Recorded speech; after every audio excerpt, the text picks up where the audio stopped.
an incredibly significant day in terms of global politics and in terms of humanity, really. The International Court of Justice has ruled that there is a plausible case that Israel is committing genocide in Gaza and has therefore delivered an order that it does not commit genocide in Gaza. We'll be explaining all of the key elements to that ruling. I've got a great guest lined up as well. I will be joined by Bastani in the second half of the show.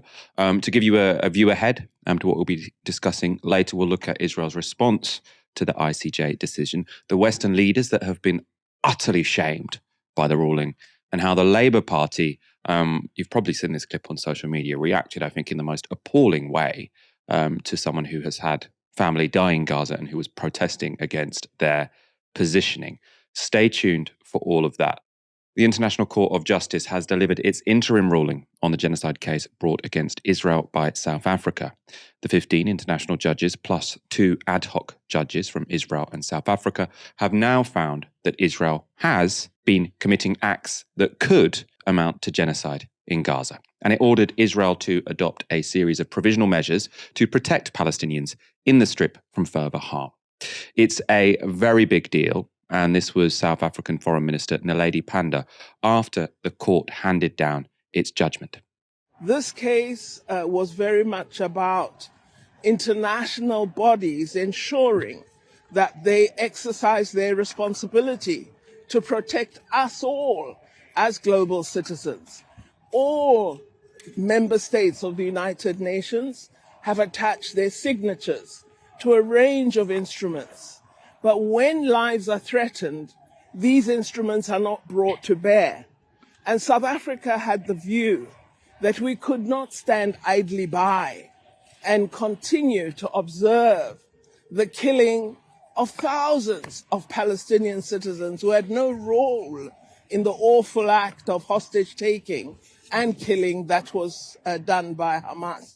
Now, that statement that South Africa could not stand idly by should serve as a damning indictment of Western politicians in relation to Gaza and the Gaza war. And this emergency ruling has gone a long way to vindicate South Africa.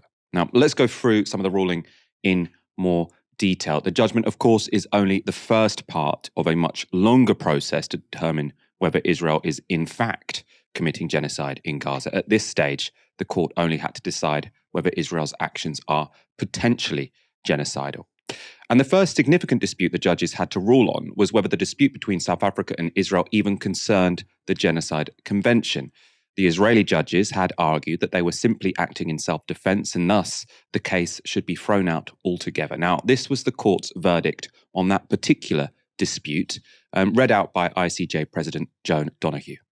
In the court's view, at least some of the acts and omissions alleged by South Africa to have been committed by Israel in Gaza appear to be capable of falling within the provisions of the Convention. In light of the following, the court concludes that, prima facie, it has jurisdiction pursuant to Article 9 of the Convention to entertain the case. Given this conclusion, the court considers that it cannot accede to Israel's request that the case be removed from the general list. So Israel's first request for the case to be thrown out, the court saying, very strongly, this will not be thrown out. We do have jurisdiction over this. Now, genocide has a very particular meaning. So according to the Genocide Convention, it's defined as, quote, acts committed with intent to destroy in whole or in part a national, ethnical, racial, or religious group. So the court had to decide whether the Palestinians in Gaza represented such a group and whether there was plausibly a genocide going on there. The Palestinians appear to constitute a distinct national, ethnical, racial, or religious group, and hence a protected group within the meaning of Article 2 of the Genocide Convention. The court observes that, according to United Nations sources, the Palestinian population in the Gaza Strip comprises over 2 million people. Palestinians in the Gaza Strip form a substantial part of the protected group. The court notes that the military operation being conducted by Israel following the attack of 7 October 2023 has resulted in a large number of deaths and injuries as well as massive destruction of homes, the forcible displacement of the vast majority of the population, and extensive damage to civilian infrastructure. While figures relating to the Gaza Strip cannot be independently verified, recent information indicates that 25,700 Palestinians have been killed, over 63,000 injuries have been reported, over 360 housing units have been destroyed or partially damaged, and approximately 1.7 million persons have been internally displaced.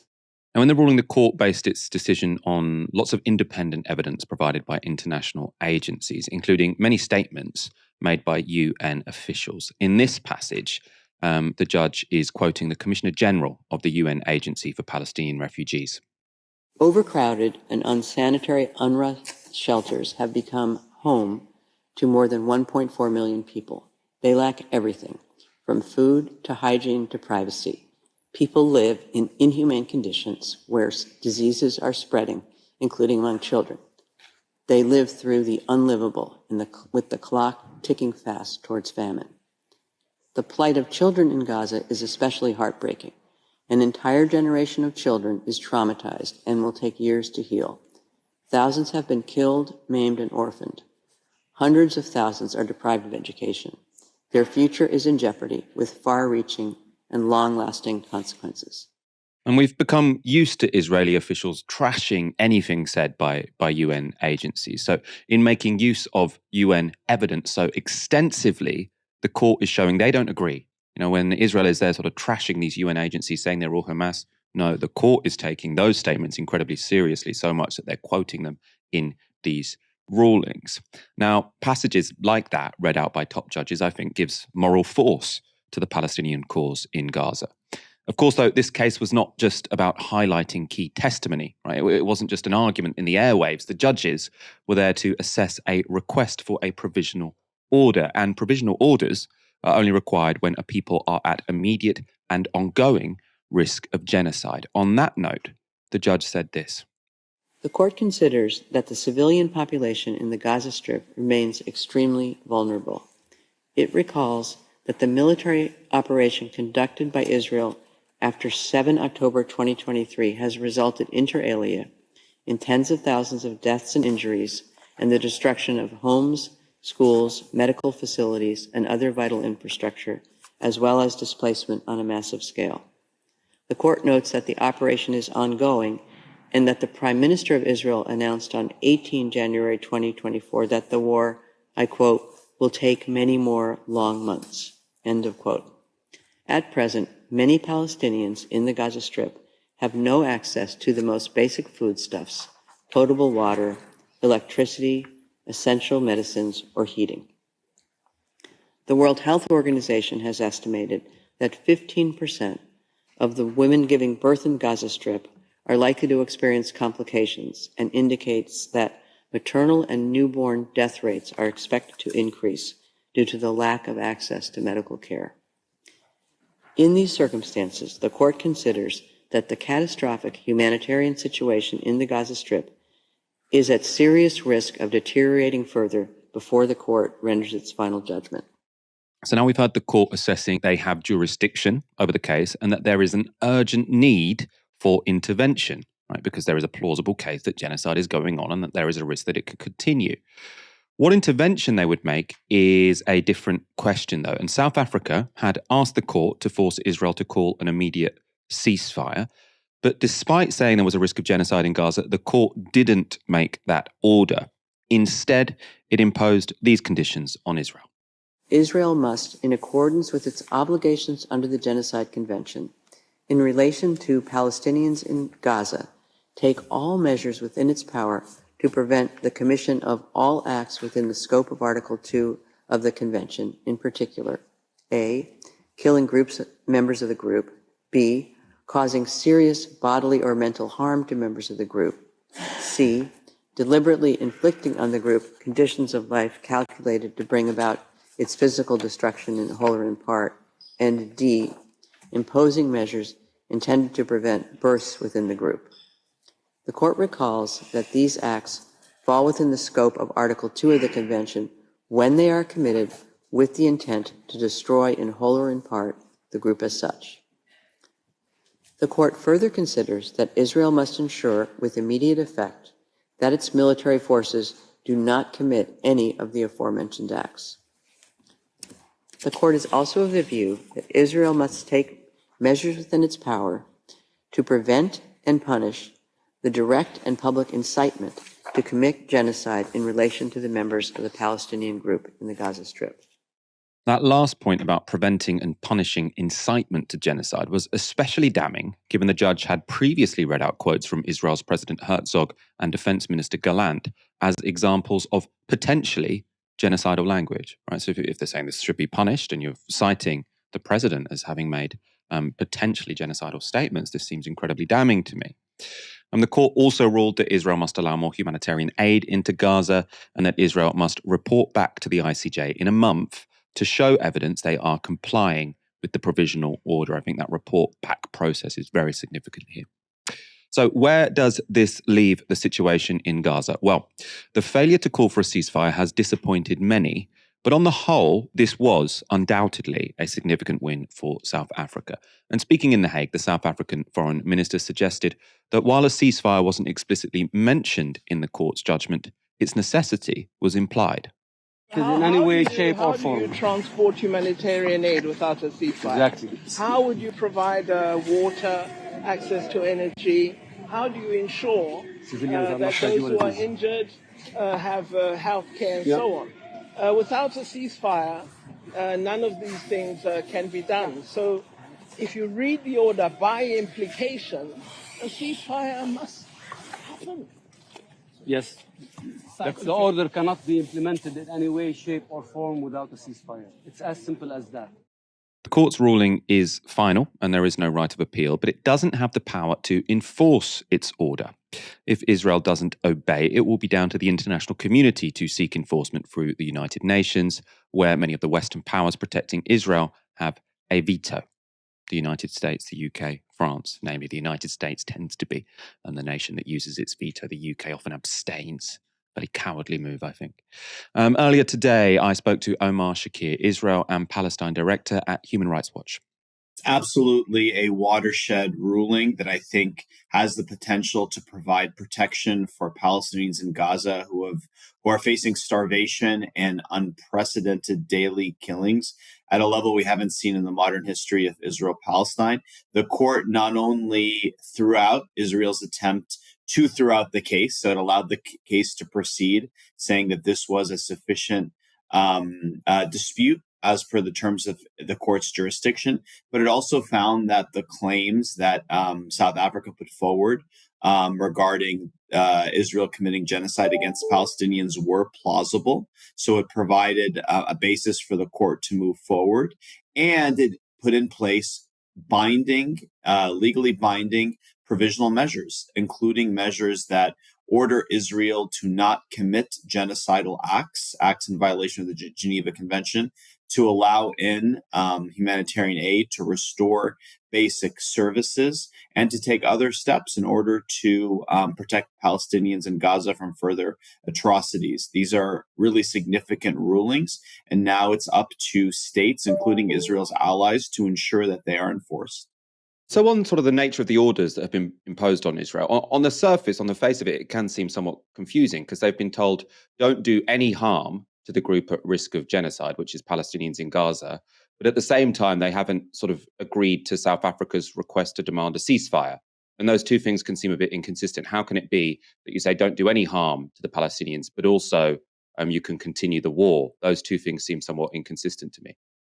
I don't think they're inconsistent at all, actually. I mean, generally, what provisional measures are is they're the court's attempt to put in place steps that allow the case to be adjudicated on the merits and do not cause further harm to the affected population. Now, the court did not have the power to issue a ceasefire because not all parties to the armed conflict are in court. Hamas is not a state. This is a dispute between two states. Instead, the court said, in essence, do not commit genocide or genocidal acts and ensure that the Palestinian people have protection, have access to aid and food. And so that's has a very close nexus to the underlying claims in the case. So while they did not order a ceasefire, it's similar to how the court ruled in the Myanmar Gambia case, where similarly they took measures to protect the Rohingya amid, the very serious abuses they were facing. I presume sort of the argument we'll make here is that while they've been told not to harm the group at risk of genocide, it sort of has this clause, take all measures within its power.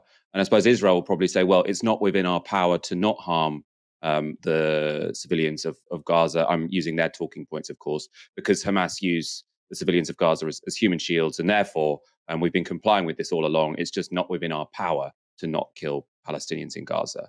Do you think that that's sort of the kind of argument they'll be making now?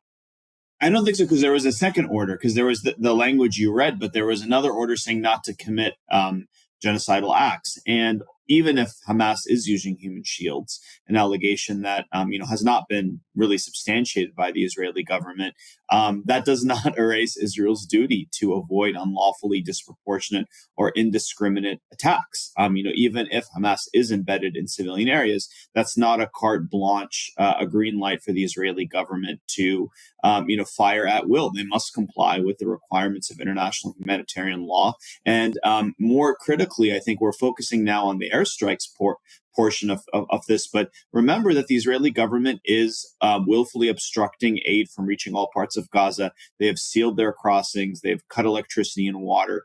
There is no similar defense around human shields to those abuses. And the court recited very powerfully statements from the Israeli government officials setting out those facts, as well as warnings from the UN experts, the World Health Organization regarding the serious risk Palestinians in Gaza face. They have no defense to those sorts of allegations, as they might have in airstrikes, which I've said even there is not legally sufficient to meet their duties. And what will happen now? I mean, how can this judgment be used to protect the people of Palestine? I mean, obviously, the ICJ doesn't have a sort of corresponding police force to implement their ruling. So what will happen now? How will this be implemented, if it can be implemented? They're legally binding. So as a matter of law, Israel must comply with this order. The court has asked Israel within 30 days to report back on their compliance with the order. South Africa will have a chance to point to non-compliance.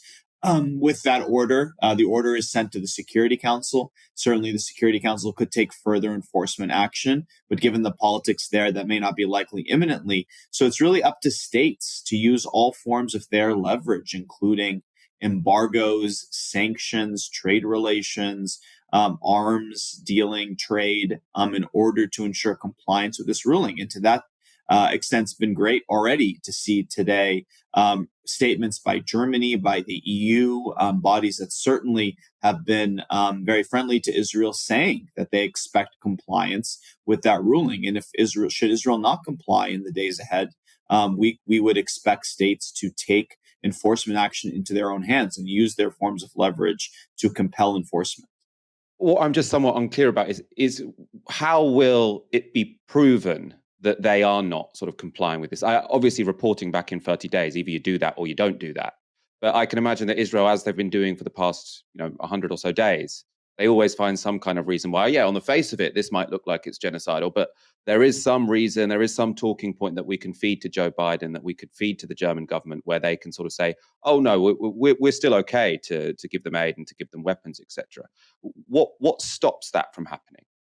Look, I mean, the court can find that the Israeli government has not complied with the provisional orders, and it could order different orders. It can make different requests. And some of it is, and they've shown the court that they don't buy the Israeli government talking points. They dismissed many of them. And if in a month we're in a situation in which there continues to be starvation rampant in Gaza, where aid missions are not being allowed to reach northern Gaza, where medicine is not being allowed in, or hospitals are under siege, you well could see a situation where the court, takes further action in terms of provisional measures based on that. Similarly, when it comes to airstrikes, certainly the ruling wasn't as specific, certainly as it was on the aid requirements, but certainly the court could find that the Israeli government has failed to comply. For example, if there are certain other acts that, as has been reported, heavy duty weapons in densely populated areas, clear examples of unlawful strikes, that the court may well in 30 days review those orders. And obviously, all of this will be relevant to the ruling on the merits, which, while it will take more time, probably several years, the court will certainly look. Israel's been put on notice. So the court will certainly consider its actions up until today, but also its actions in the weeks ahead.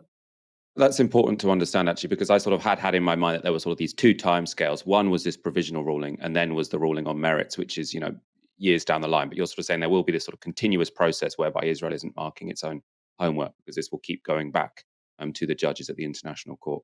Could I ask you to talk about the obligations that this ruling sort of poses for other states? Obviously, the UK, where we are, the United States, has been giving pretty much unambiguous support to Israel, both militarily, both diplomatically and financially. What does this ruling say about their decision to do that and their sort of continuing or their ability to continue to do that while remaining within the law? I think to your first point, yes, we're going to proceed on two tracks. There will continue to be this oversight by the World's Court on the provisional measures as the hearing on the merits continues. But to your second question, I mean, the world is right now on notice. The world's highest court has said it is plausible that the Israeli government is committing genocide, a very serious crime. States have a duty to ensure complicity in grave abuses. So I think states must evaluate all forms of engagement with the Israeli government to ensure non-complicity in this crime. Providing weapons risks complicity in these serious abuses. So there should be a complete arms embargo imposed on the Israeli government, not just because of today's ruling. There should have been one imposed long ago because the risks of serious abuse were quite clear. But this should add extra impetus on the urgency for all states to suspend weapons so long as the abuses continue. That includes the United States, that includes the United Kingdom, that includes Germany, that includes also states that supply weapons to Palestinian armed groups and Hamas. That duty is crystal clear. And the fact that the World's Court has proceeding with this case, finds the allegations plausible, puts everybody on notice. And certainly the UK, will be evaluated on its actions again to date, but even maybe more so in the days ahead. When you say it will be evaluated for its actions, will that be by the International Court of Justice, or will this be by national courts? I mean, how would the enablers of Israel's potential genocide sort of be held to account? The issue of third-party state responsibility is not yet in these orders. These orders are very clearly about the Israeli government's actions. But already there's a legal suit that's been brought in the United Kingdom regarding UK arms provisions to Israel. Certainly these proceedings could be brought there. There's a case today being heard in the United States regarding potential US complicity with arms. Again, these issues could be brought there. And let's not forget two other things. One is that the International Court of Justice next month will be hearing a request for an advisory opinion regarding the consequences of Israel's prolonged occupation. And the court is specifically being asked about third state responsibility. So these two cases, while separate, this is a dispute over genocide brought by South Africa. The other is a UN request for an advisory opinion. There could be some overlap there because third states could directly be addressed. And while that won't be binding in the way that this ruling is binding because it's advisory, it still could add further weight to efforts for compliance with the law. And again, let's not forget that beyond national courts, the International Criminal Court does have a formal investigation. And again, it could look at criminal accountability for the perpetrators of these actions. As we've got lots of you watching, now is also a good time to remind you that Novara Media is funded by our viewers, by our supporters. If you are already a financial supporter of Novara Media, thank you so much. If not, please do consider going to novaramedia.com/support. The link is in the description to this show. Israel has been found to be potentially committing a genocide by the International Court of Justice, and that ruling for any country should be a moment of intense shame. But Israeli Prime Minister Benjamin Netanyahu doesn't do shame. Here was his response. Israel's commitment to international law is unwavering. Equally unwavering is our sacred commitment to continue to defend our country and defend our people. Like every country, Israel has an inherent right to defend itself. The vile attempt to deny Israel this fundamental right is blatant discrimination against the Jewish state, and it was justly rejected. The charge of genocide leveled against Israel is not only false, it's outrageous, and decent people everywhere should reject it. On the eve of the International Holocaust Remembrance Day, I again pledge as Israel's Prime Minister, never again. Israel will continue to defend itself against Hamas, a genocidal terror organization. On October 7th, Hamas perpetrated the most horrific atrocities against the Jewish people since the Holocaust, and it vows to repeat these atrocities again and again and again. Our war is against Hamas terrorists, not against Palestinian civilians. We will continue to facilitate humanitarian assistance and to do our utmost to keep civilians out of harm's way, even as Hamas uses civilians as human shields. We will continue to do what is necessary to defend our country and defend our people.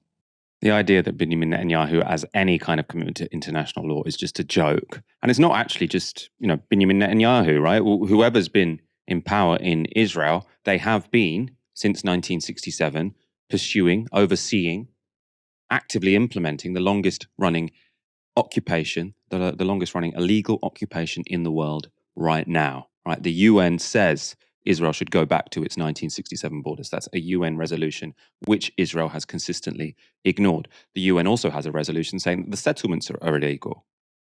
Israel has ignored those, right? The UN also has a resolution saying Palestinians have a right to return. The Israelis have ignored that, right? So Israel historically has had no commitment to international law, also not a member of the International Criminal Court. What might they be afraid of? Why might Netanyahu not want to be held to account? Why might he not want to stand in the dock and speak about his responsibility for what's going on in Palestine? I'd say because he's probably got a decent idea that he's guilty of quite a lot, right?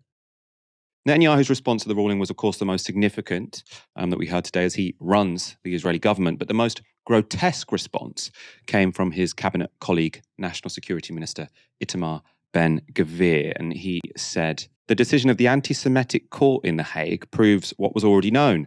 This court does not seek justice, but rather the persecution of Jewish people. They were silent during the Holocaust, and today they continue the hypocrisy and take it another step further. Now, it's very important to note here, the International Court of Justice was founded in 1945, right? It was in part as a response to the Holocaust. It could not have intervened in the Holocaust. It did not exist. On Twitter, Ben-Gvir was also active. He posted, "The Hague Schmeg." Wow. I'm joined now by Aaron Bastani. These reactions from Israeli politicians, Netanyahu, of course we've got the utmost commitment to international law, but we're going to keep on doing what we're doing. And then his national security minister, the Hague Schmeg, who cares? Who cares what they say? Who cares if they said that there's a plausible case that we're committing genocide?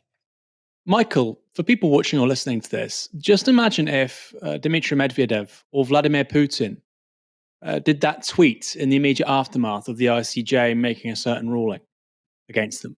The Hague Schmeg. Not even saying that you're wrong or I disagree, but actually trivializing the entire process of international law and accountability. And the idea that nation states have to adhere to certain rules. Now, you might expect Putin to do it. But clearly, our political class and much of the media would subsequently respond with the rightful claim that this betokens a man who is illiberal, undemocratic, a monster. And yet Ben-Gvir can do precisely that, and it's a country that we're arming, giving political support to, maintaining extensive trade ties with. There seems to be a different set of rules here, doesn't there? In relation to Benjamin Netanyahu, he's saying that Israel is being treated so differently to the rest of the world. If any other country on earth was attacked, it would defend its own borders. Here's the thing, Michael. Israel isn't like any other country, or nearly any other country, because it's not actually clear what its international borders are or what it wants them to be. I've repeatedly been asked, well, surely if you were a Jewish person and you lived in Israel, given what happened on October 7th, you would want strong borders. Sure, have strong militarized borders, but have the borders. They don't have borders. That border between the Gaza Strip and southern Israel isn't a border per se. It's all Israel because it's occupied. The West Bank is not really a border. And Hamas, by the way, weren't operating in the West Bank. They were coming out of Gaza. So, there's a deep fundamental duplicity with what Benjamin Netanyahu is saying. Firstly, you're absolutely right to say he doesn't give two hoots about international law. He's quite open about the basis of Israeli policy under his government is might makes right. Absolutely everything else is of secondary importance at best. That's the first issue. And then this idea about borders, we have to protect our borders. The entire basis of this political question is the fact you won't have international borders. The world is saying you are illegally settling a certain territory. Could you please return to pre-1967 borders? And you won't. If Israel did that and subsequently militarized their borders, I don't like militarized borders. It's not great to have, barbed wire and towers and guns everywhere. But I could understand it, like the demilitarized zone in Korea. I'd understand it. It would be a coherent statement for Netanyahu to make. But that isn't what they're doing. And Michael, look, these people can say what they like. Ben Gvir, by the way, Ben Gvir is absolutely the worst possible expression of a deeply toxic society, which Israel is. He's one of these two political parties which won't even let women stand in elections. And here's a question really for people that are supporting Israel right now, whether they're British, German, Dutch, American. What kind of international order do you want in the 21st century? Do you want countries to be able to do this and say, hey, schmeig, and your country sort of uncritically supports them, boosts them, defends them? Or do you want a world order where actually people are held accountable for what they do? We don't have illegal wars of aggression. We don't have citizens viewed as kind of, that's fine, collateral damage. Because we've had 25,000 people die, Michael, the overwhelming majority of which have nothing to do with any of this.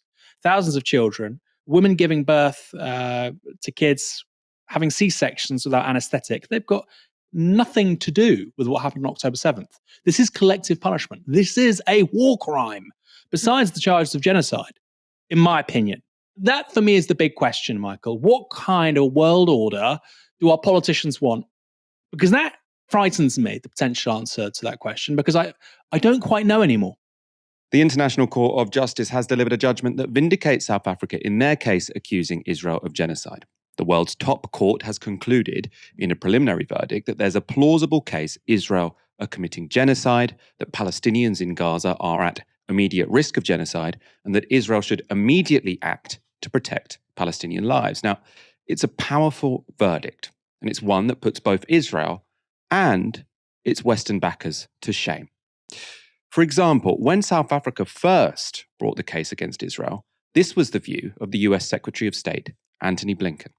We believe the submission against Israel to the International Court of Justice distracts the world from all of these important efforts. And moreover, the charge of genocide is meritless. The charge of genocide is meritless, right? Very, very dismissive. Some people interpreted that as being a bit racist. You're just saying, oh, these South African lawyers, they're just, giving this pile of papers. It doesn't make any sense. It's completely meritless, ridiculous, so dismissive. Now, the International Court of Justice haven't ruled that Israel is guilty of genocide. That's for the merit part of the case. So that will be much further down the line. But in this preliminary phase of the case, one thing they have definitively said is that this is not meritless. They have said South Africa is putting forward important arguments. They've given important evidence, which means that there's a plausible case that genocide has been committed by Israel. That is the opposite of a meritless case, the opposite of a meritless case. So the United States here should feel absolutely humiliated. They're not alone, of course. The role of the US Secretary of State is the same as that of the Foreign Secretary in the UK. And 2 weeks ago, our Foreign Secretary took a similar stance to Blinken. Do you agree with the South Africans that Israel has a case to answer before the International Court of Justice? No, I absolutely don't. I think the South African action is wrong. I think it's unhelpful. I think it shouldn't be happening. Now, of course, I'm not a lawyer, but they are talking here about genocide. They're taking this case on the basis of genocide. And, to prove that, you've got to prove that there was intent. Now, I take the view that Israel is acting in self-defense after the appalling attack on the 7th of October. But even if you take a different view to my view, to look at Israel, a democracy, a country with the rule of law, a country with armed forces that are committed to obeying the rule of law, to say that they have, that country, that leadership, that armed forces, that they have the intent to commit genocide, I think that is nonsense. I think that's wrong. But you can't know that. You can only judge on the basis of what they've done. Yeah, you can judge. You can judge, though, on the basis of what they have done and how they've acted and why they're acting. And to say there's an intent to commit genocide, I do believe that's wrong. All right.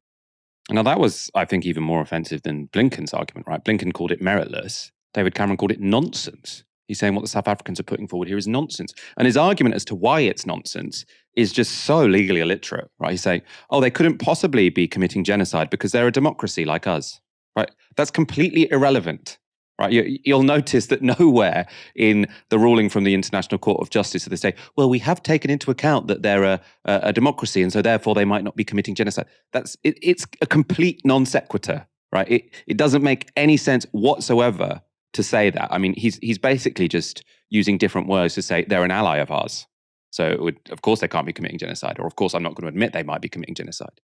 We've got meritless from Antony Blinken. We've got nonsense from David Cameron. Two assessments which are just fundamentally trashed by the International Court of Justice, who have said this is a plausible case of genocide, i.e. this case has a lot of merit, right? We're not ready to judge whether genocide is taking place, but this is an important case. What South Africa have put together is persuasive, right? We're not yet persuaded to the extent that we're willing to, say genocide, yes or no, but we're persuaded enough that, this needs to be a priority of when it comes to the world's attention, and that we are going to try Israel for genocide, right? Of course, one of the most vociferous defenders of Israel in the ICJ case has been the Germans. While the hearings were underway, their Vice Chancellor and Minister for Economic Affairs visited Israel and said this. My personal and political opinion is that one can criticize the Israeli military for using harsh measures in the Gaza Strip. However, that does not constitute genocide. Those who would commit genocide or desire to do so, if given the opportunity, are Hamas. The annihilation of the State of Israel is on their agenda. So we can understand the slogan "From the river to the sea" as not meaning that Jews should leave Israel by boat, but as an extinction fantasy. Accusing Israel of genocide is a complete distortion of victims and perpetrators, in my view, and it is just wrong. It's just wrong, right? It is a complete distortion. Now, the ICJ, again, they haven't said Israel yet is guilty of genocide, but they have not said it's a distortion of reality to suggest they are. They said it's plausible that Israel is committing genocide. Also, there's just the sort of immaturity of Western politicians. He's asked, is your ally committing genocide against a people, right? Are they creating conditions where life becomes impossible, right? They've killed 25,000 people. All he can talk about is a chant. Oh, I don't really want to talk about 25,000 people dying or the possibility that a genocide is taking place conducted by our ally. I want to talk about a chant that some people might be singing in Western capitals, right? It's just completely juvenile, I think. Germany actually has gone further in some ways than the United States and the UK, because they have said they will intervene on the side of Israel at the International Court of Justice. So that means that as the case progresses, once they go on to the merits of the case, German lawyers will give statements at the court. And how this works is they'll be giving a case as to how the Genocide Convention should be interpreted, but they will be doing it in such a way, they've said explicitly, so as to support Israel's arguments. Finally, Germany, with its particularly grim history, isn't the only EU country that jumped to Israel's defense. When South Africa launched the case, the French foreign minister told Parliament this: accusing the Jewish state of genocide crosses a moral threshold. The notion of genocide cannot be exploited for political ends. Again, completely trashed by the ruling from the ICJ. The ICJ did not say, oh, this is a politically manipulated case. They said this is a seriously put argument, and we are incredibly worried that genocide is taking place, and we will continue this case accordingly. Aaron, the Americans, the British, the Germans, and the French all publicly trashed South Africa's case at the ICJ. How humiliated should they feel now that the court has ruled that South Africa has a good case and Israel has a case to answer? It's like living in an alternative reality. Seeing Habeck, the German foreign minister, saying what he's saying. Annelies Baerbock, his colleague in the Green Party, says similar things. Scholz, the German chancellor, says similar things. It is like living in a parallel reality. German politics right now, Germany's political class is a shit show. It's a disaster area for so many reasons, from falling living standards to the collapse of the automotive industry, energy poverty, recession, and foreign policy. It's a disaster. It is a disaster. And that man is front of the queue. And I frankly cannot wait for him to be booted out of office, because the Greens are going to have an absolutely catastrophic election. And sadly, that's going to benefit the AFD, the CDU. But the truth is, this man, when it comes to foreign policy, is literally no different. If anything, possibly worse, actually, in so much as it's providing a quote-unquote progressive veneer to German foreign policy. Absolutely extraordinary that a country like Germany, responsible for the greatest genocide in contemporary history, can talk with such moral certainty about this in his nice, warm house in Berlin or Dusseldorf or wherever the hell he lives, with his nice Siemens kitchen appliances and his central heating. He's saying that women who are dying in childbirth don't matter. They don't matter because they're Palestinians, they're Arabs. That's the truth of the matter. If they were Europeans, he would be the first to say this is abominable. If they were Ukrainian, he'd say the country needs to rearm. We need to spend hundreds of billions rearming.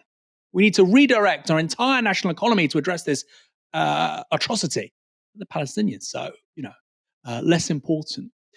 Cameron, Blinken, what we're seeing actually across the piece there, I think, is the complete evaporation of what might be called, and often it's been a bit of a joke, a rules-based international order, which has been overseen and policed by Western Europe and the United States really since 1945, partly in combination with the USSR until 1989. But we are now seeing the complete evaporation, the evisceration of it, both morally. The entire world sees this thing as a joke now, right? And you might not see that reflected in the press in this country. But look, 2/3 of the world are in global South countries who completely disagree with what these guys are saying. From China to Indonesia to Latin America, it's quite obvious to me that Western Europe and the United States is losing any kind of semblance of global leadership, certainly ethical leadership on these kinds of things. And the people that best benefit from this, as I've repeatedly said, are the Russians and the Chinese. If China seeks to occupy and quote unquote take back Taiwan, there's absolutely no moral basis on which the Americans, the British, the French, the Germans can criticize that. Equally with regards to what Russia's done in Ukraine. Clear double standard at work. How can you argue against one and not the other? Defend one and castigate the other. You clearly can't. So I think really you've just offered, in brief, a series of clips which show the demolition of the rules-based international order, Western credibility on these kinds of issues. But also, and I mean, this is just an aside, you're looking at the Boston Celtics. You're looking at an all-star team with regards to historical genocide. The US, the UK, France, Germany. You might say that's in the past and so on and so forth. But it's a matter of fact, the world's greatest genocides in sort of living, recorded memory in recent centuries. We could go back a bit further to obviously the Spanish in South America and so on. But the great genocides of recent centuries, the Herero in Africa with regards to the Germans, the French in a bunch of places. Some might say there was genocidal kind of intent with regards to Algeria. The British in Australasia, Tasmania, particularly, there was a genocide. It's the first recorded real genocide of modernity is the British in Tasmania. That's actually one of the first sort of instances where we can even conceive of the idea of a genocide purposely effected in modern history. The idea that these states are calling out South Africa, of all countries, is striking, isn't it? And I know for people, again, watching, listening to this, principally in Britain, principally in North America, we have some people, of course, in Australia and Ireland too watching us. It might seem like you're being gaslit on this issue. But it's no coincidence, I think, that precisely the countries responsible for these abominable acts in recent centuries, and it is history. I'm not saying people today should be held responsible for things that happened in the past, but I don't think it's a coincidence that the precise countries responsible for that are unwilling to call something similar out in real time when it's happening on their watch. We do not have a rules-based international order. We need to be perfectly honest about this. Since 1945, the institutions, broadly speaking, that we all have to live with, from the World Bank to the IMF, have broadly been an extension of US power. The ICJ is something of an exception. That's why the US will never allow one of its people to be tried there. There's something called, I think, the Hague Invasion Act is the short sort of form term for it, which is that if a US national is ever tried in the international criminal courts, the US will literally invade The Hague. So this is something of exception in sort of the global multilateral architecture. But whether it's the UN Security Council, the World Bank, the IMF, these are all really expressions of imperial power, particularly from the US, which of course assumed that role of leadership with regards to global empire from the Europeans after 1945. So ridiculous, bizarre, absurd, but it will all have enormous consequences for how seriously these countries are taken by the rest of the planet, and I mean billions of people, for the rest of the century, and that is not trivial. The Hague Invasion Act is actually in response to the International Criminal Court. So the International Court is very confusing. International Court of Justice is where states can, I know you know this, Aaron, this is sort of for the audience, the International Criminal Court, where you've got states can take states to court. So it's kind of it's similar to a civil court here. So it's the judges are adjudicating between two parties, in this case, obviously, Israel and South Africa. The International Criminal Court is more like our criminal courts, right? So you have a prosecution, and there is a prosecutor at the ICC, and they can criminally try individuals. And the United States has said if an American is ever tried by the ICC, they can invade The Hague. The Americans, of course, haven't signed up to the ICC. The ICJ, many more countries have signed up to. I think maybe all of them, because it's an arm of the United Nations. If you've been on social media this week, you'll have seen tons of people talking about conscription and being called up to fight a war. Now, it's a debate that was sparked by an intervention from the head of the British Army, who said on Wednesday that the British public need to be prepared to be called up for war. General Sir Patrick Sanders said the people of the UK are a pre-war generation who must be ready to fight Russia. The general is taking inspiration from Sweden, where military service has been reintroduced for some young people, though the majority in Sweden will take part in a civil citizen service, so doing civilian tasks. The Guardian writes this. During the speech in London, the army chief said the UK needed to broadly follow Stockholm's example and take preparatory steps to enable placing our societies on a war footing. Such action was not merely desirable, but essential, he added. The foundations for national mobilization could not be confined to countries neighbouring or close to Russia, and as a result, ordinary people in the UK would be forced to join the UK's 74,000 full-time regular army to see off an active threat to mainland Europe. He said, quote, "We will not be immune, and as the pre-war generation, we must similarly prepare, and that is a whole-of-nation undertaking. Ukraine brutally illustrates that regular armies start wars. Citizen armies win them." I mean, I suppose it is an interesting argument that regular armies start wars, citizen armies win them. I mean, it's sort of the story of counterinsurgency, really, isn't it? You've got a professional army from a Western country of paid-up soldiers, and then in the country they're invading, people are really passionate about this, and it's quite difficult for those paid-up soldiers to beat them because they don't have the same commitment to victory. Downing Street has thankfully poured cold water on the idea of reintroducing military service or conscription, but former chair of the Defence Select Committee, Tobias Ellwood, has made more positive noises about the Army head's comments. Head of the British Army, one of the most cerebral thinkers that we've got, a strategist, we need to listen and listen carefully. We've been too complacent. I think I've said this many times. with you. What's coming over the horizon should shock us. It should worry us, and we are not prepared. We've had a couple of decades, 3 decades or so since the Cold War. Life has gone well. It's now going to get more difficult as authoritarian states exploit our timidity, our perhaps reluctance to really put fires out. And the best example of that is a democracy on the corner of Eastern Europe that in its 3rd year is now in conflict, and we've not resolved that. So Patrick Saunders is saying, prepare for what's coming over the horizon. There is a 1939 feel to the world right now. These authoritarian states are rearming. There's a risk averseness about the West in wanting to deal with that.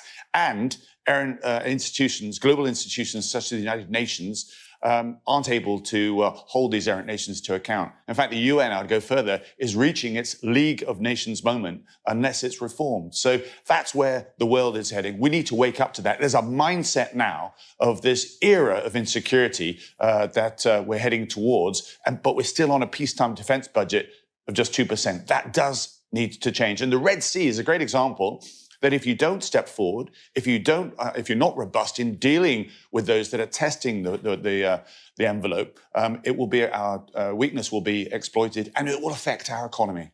The Red Sea is, of course, an example of how allowing a genocide to take place, or according to the International Court of Justice, a potential genocide to take place, tends to have some geopolitical consequences, right? If you're talking about the undermining of the United Nations, perhaps Tobias Ellwood should talk to the leader of his party, who's given Israel essentially unconditional backing in their deadly war, their murderous war on Gaza.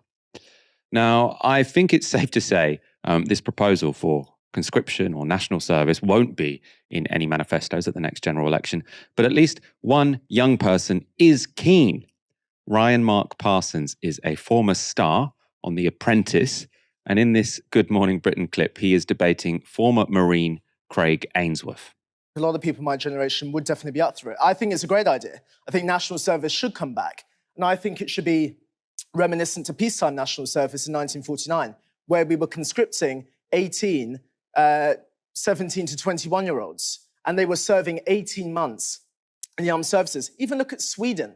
They've got the defense service out there. I think we should look to countries like Sweden as an example. I'm done with whiny young people that are so weak and pathetic nowadays. They're so woke. They're so snowflakey. They need to step up, and I would like to be an example of that. I understand what you're saying there now, but you have to also think as well, when's the last time that Sweden was invading countries on the scale that we do, or the US? They're far less likely. If you're talking about a national, if you're talking about securing our borders, again, absolutely. But if we're talking about conscripting people to send off to Russia or miles from home, it's a totally different thing. There's a resurgent threat. There's an existential threat in Europe. We've got the likes of Russia, communist and fascist powers in North Korea and China. We need to be prepared.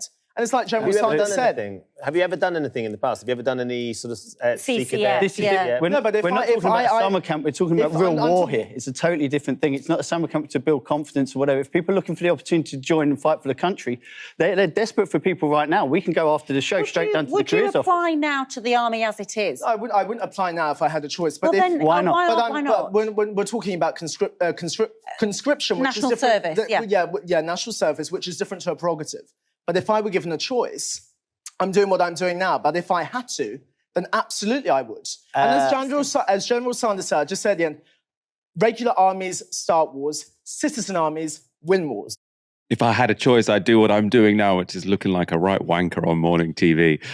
You had the kid from The Apprentice in favour of everyone joining the army, the guy who's actually been in the army saying, maybe calm down a little bit, kid. As I called him, Lance Corporal Hairspray, reporting for duty. You know, I don't think your Vidal Sassoon Hairspray will be with you in the trenches when you're fighting in Moldova, Afghanistan, Kyrgyzstan. I don't know where you plan to be deployed. Look, these people are lunatics, right? We've just seen a series of lunatics, from Tobias Ellwood to that young man speaking at the end. Ellwood, by the way, is just a fantasist. He lives in an alternative reality. We are now facing these threats. We have to have conscription. By the way, we ended national service in this country in 1960, right? The Soviet Union didn't collapse until 1989, 1990. So we had 30 years of a USSR, a global superpower with nuclear arms, could project immeasurably more force than the Russian army can today. It was literally occupying loads of country. Forget it was at war with Ukraine. Ukraine was part of it. Poland was a favorable country. All the way through to East Germany was a political satellite of the USSR. Even under that set of conditions, we didn't have national service. We actually got rid of national service. But you're saying because of a war in Ukraine, because of the rise of China, people just now randomly say this, China. Okay, why? Well, because now China, because Huawei phones are good, we now need to have national service. Well, because they make good electric vehicles, we now need to have Lance Corporal hairspray. You need to explain your thinking to me. The problem is, of course, that lots of these conversations are now being mediated through two categories of people who should be nowhere near the conversation. Idiot politicians like Tobias Ellwood, who, by the way, have just lost interest in sorting out this country's problems. It is so much harder to say, okay, elderly care, how do we address that? How do we have more kids? How do we resolve issues in childcare? How do we help housing supply? How do we restore dying high streets? Those are really hard problems to solve. You know, I talk about them all the time, but I'm the first to say that actually solving that will take lots of people, lots of different people from lots of different angles, and actually need to build a consensus because, you know, have a bare minimum of things you can agree around and move forward because no single person has all the answers.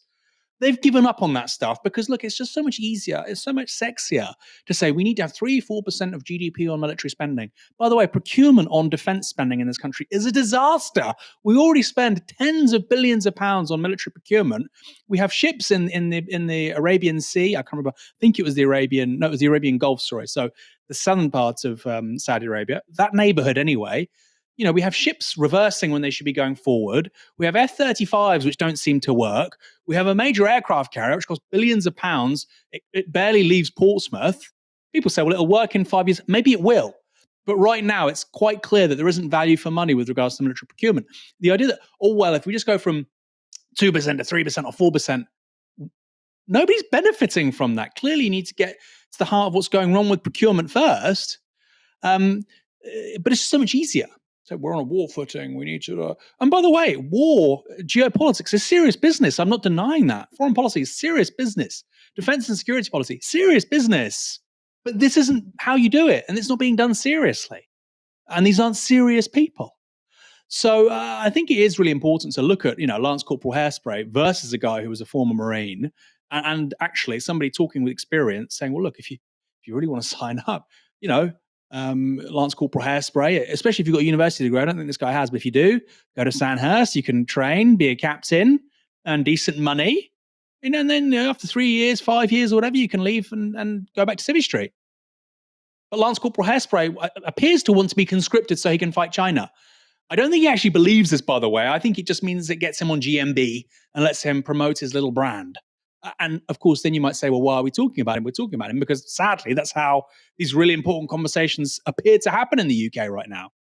Labour's failure to call for a ceasefire in Gaza has led to a lot of anger in Britain, and at a recent event in Stockport, Deputy Leader Angela Rayner was interrupted by protesters.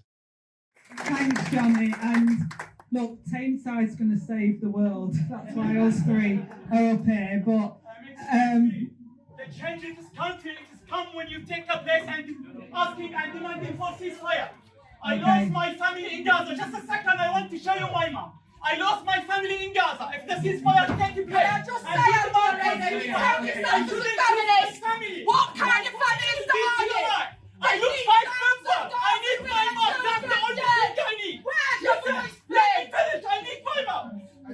Why are you not demanding for the ceasefire? Dragging away protesters, you know, fine, right? You're interrupting an event. You know, it's important that people have the right to make their point, but you can see why they're taken away so that the event can continue. Dragging away someone who is holding up photographs of family members who have been killed, you know, presumably in the past 3 months in a war, right? How can you stand by and let that happen?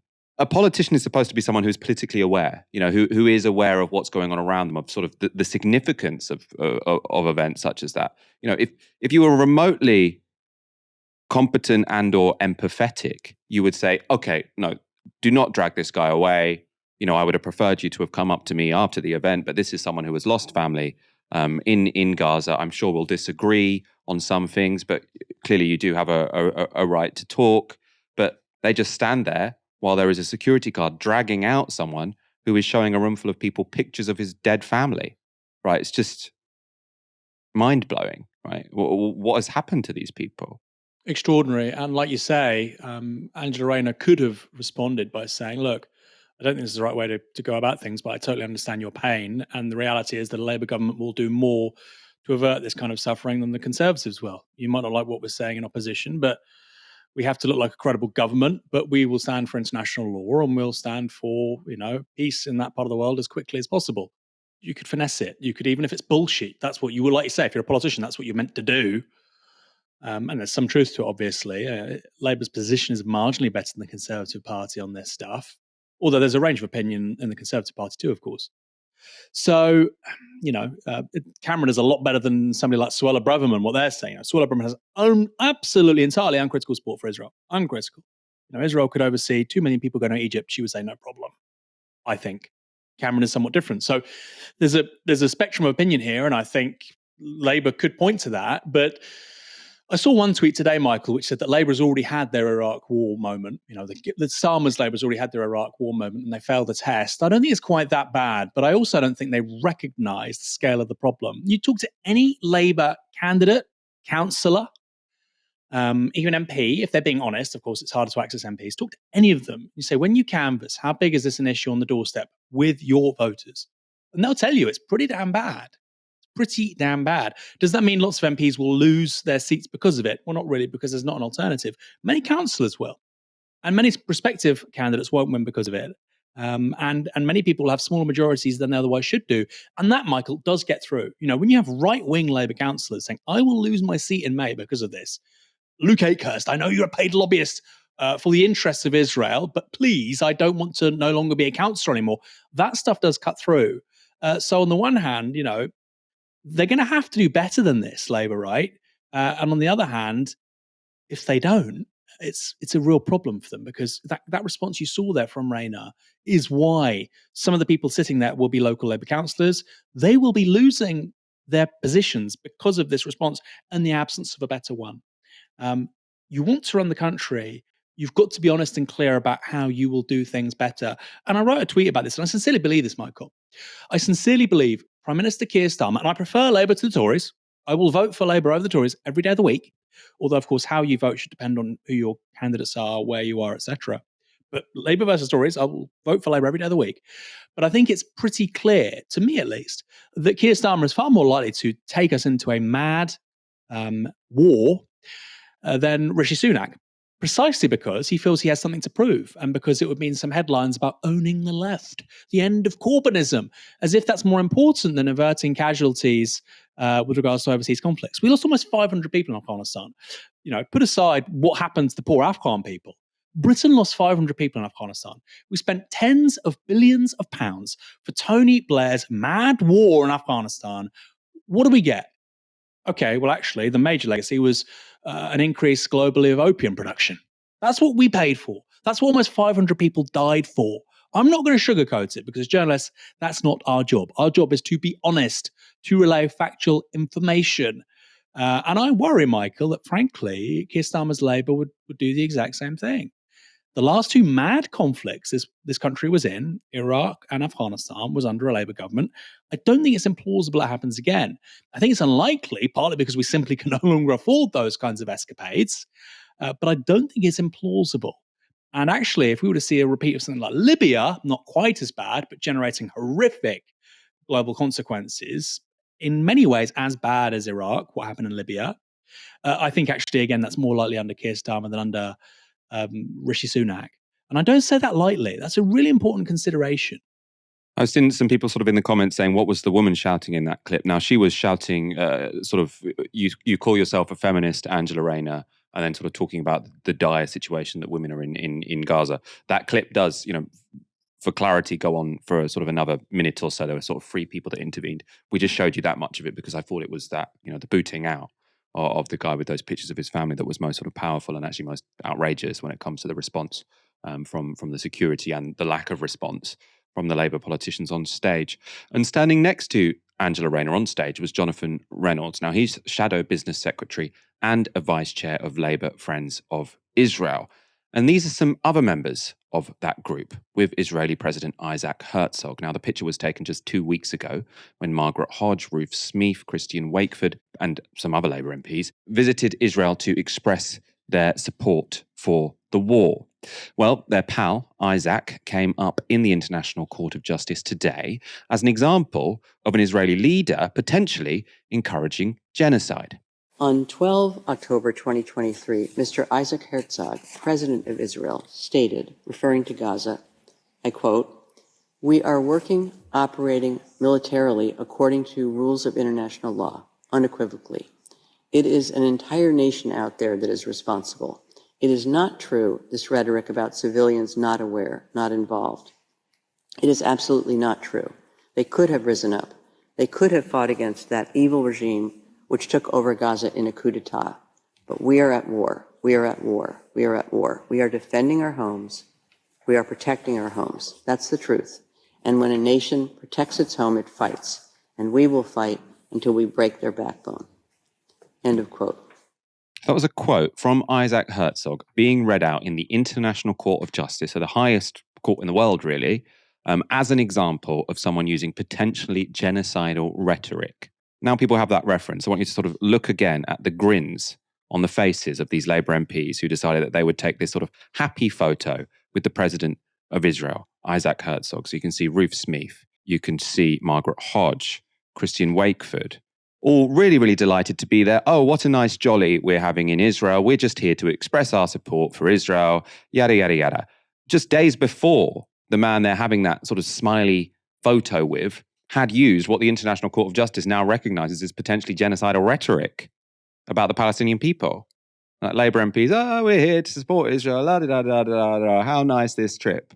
It's completely, completely disgusting. How these people cannot be completely ashamed of themselves. Again, imagine, right? Imagine if you had a bunch of Labour MPs who, after Russia invaded Ukraine, and the ICJ with Russia actually also, gave a provisional ruling saying there's potential for genocide here. If after that you had a bunch of Labour MPs who took this smiling photo with Putin or Dmitry Medvedev, right? Can you imagine that? Can you imagine what the response would be? But when it comes to Israel, it's fine for them. Hey, we're just here. Israel, this is nice. Oh, with this nice man, Isaac Herzog, who's just made a statement which the International Court of Justice, recognizes potentially genocide. It's mind-blowing. It makes you feel like you're losing your mind, that this is seen as completely normal and respectable society in this country. They should all be ashamed. And Keir Starmer should be ashamed because he is, he's just put Ruth Smeeth in the House of Lords. These are people he's putting front and center in how he has remade the party. They're there on a jolly with Isaac Herzog. Aaron, thank you for joining me tonight. Lots to cover, lots of viewers tonight. Michael, my pleasure. And of course, thanks to our amazing audience. I hope they all have a wonderful restorative weekend. Yep, do come back on Monday at 6 p.m. when we'll be live again. For now, you've been watching Novara Media. Good night.